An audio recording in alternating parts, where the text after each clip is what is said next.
Now, Oscar Wilde is the author of this very play, that's The Happy Prince.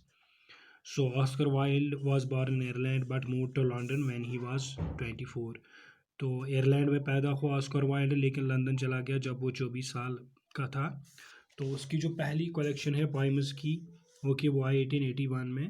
Okay, तो सबसे जो मशहूर book है जो उसने बच्चों के लिए लिखी थी, उसका नाम है Canterville ghost, which was written in 1887, जो कि 1887 में लिखी गई थी। ऑस्कर वाइल्ड जो था वो फेरी टेल्स का बहुत शौकीन था लिखने का। वो फेरी टेल्स बहुत लिखता था, यानी कि जिसमें परियों की कहानी हो वो कहानियाँ। तो अपने दो बेटों के लिए लिखी उसने, लेकिन जो सबसे अच्छी है, बेस्ट नोन जो उसका प्ले है, ओके, वो जो बहुत सारे हैं बेस्ट नोन प्लेज या ड्रामाज जो कि आज भी परफॉर्म होते रहते हैं। तो ये जो हैप्पी प्रिंस है जो आप हम लोग पढ़ने जा रहे हैं, okay, it is simple play about a different kind of friendship between the small bird and a rich Prince. तो ये एक ज़रा डिफरेंट किस्म की जो है कहानी है, किसके दरमियान ये एक स्टोरी है। एक जो बर्ड है, एक परिंदा है छोटा सा, और एक अमीर शहजादे की। It is based on the folklore or stories told by the people to each other over many centuries. तो ये एक फोकलोर वो होती है जो कि मतलब बहुत सारे टाइम से लोग कहते आ रहे होते हैं कोई बात, हाँ, या कोई स्टोरी, उसको कहते हैं फोकलोर। तो ये एक ऐसा फोकलोर है जो कि ये स्टोरी में आती है, जो कि लोग बहुत सारी सदियों से कहते आ रहे हैं ये कहानी। ऐसी कहानियाँ जो हैं तो ऐसी फोकलोर जो कि मतलब जनरेशन दर जनरेशन चलती रहती है, तो ये बहुत पॉपुलर होती हैं और बड़ी तेज़ी से जनरेशन से एक जनरेशन से दूसरी जनरेशन तक पास हो जाती है। तो इकट्ठे जो प्रिंस था और बर्ड थी, उन्होंने बहुत सारे अच्छे काम किए, नेक काम किए, और बहुत सारे गिफ्ट्स लाए उन्होंने गरीब लोगों के लिए। लेकिन वो कभी कभार एक दूसरे से फाइट भी करते थे, डिसएग्री भी होते थे।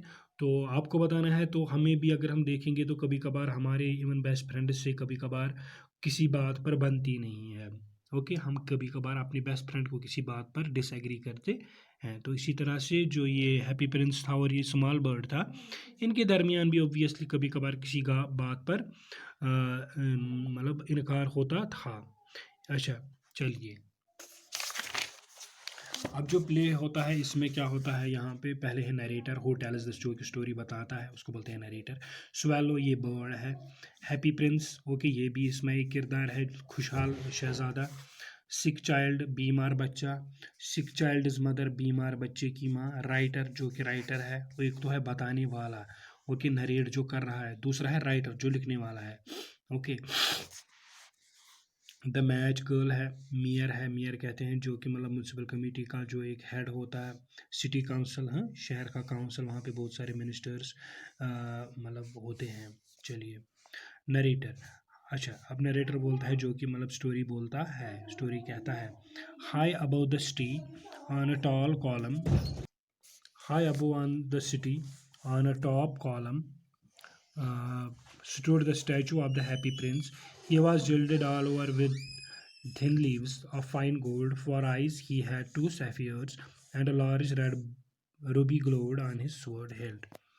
तो हाई अबो द सिटी, तो सिटी के ऊपर ओके, सिटी से ऊपर एक लंबा सा कॉलम था, ओके, आप देख सकते हैं यहाँ पे जैसे टॉल कॉलम, ओके। तो जो मतलब आमतौर पर ये ऐसे मतलब बड़े बड़े शहरों में होता है जहाँ पे किसी का स्टैचू लगा होता है, कॉलम होता है वहाँ पे। सपोज मुख्तलिफ कभी कभार पार्क्स में होता है, मतलब जहाँ पे टिकट वगैरह होती है, तो वहाँ पे किसी जो एक बहुत ही अहम राइटर होता है या जिसने अपने समाज के लिए कुछ अहम काम किया होता है, तो उसका जो होता है स्टैचू होता है, उसके लिए कॉलम होता है नीचे ये स्पोर्ट, ओके। तो यहाँ पे भी सिटी के थोड़ा ऊपर एक कॉलम था जहाँ पे स्टैचू था किसका, हैप्पी प्रिंस का, ओके। अच्छा, उसको क्या था, उसका जो बॉडी थी वो सारी की सारी जो थी वो लगे हुए थे उस पर thin leaves of fine gold, okay.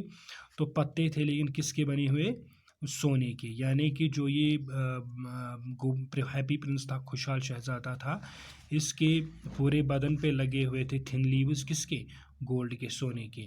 उसके आंखों पे थे दो ब्राइट सफेयर्स, ब्राइट मीन्स चमकीले, सफ़ेयर मीन्स सफ़ेयर होते हैं हीरे।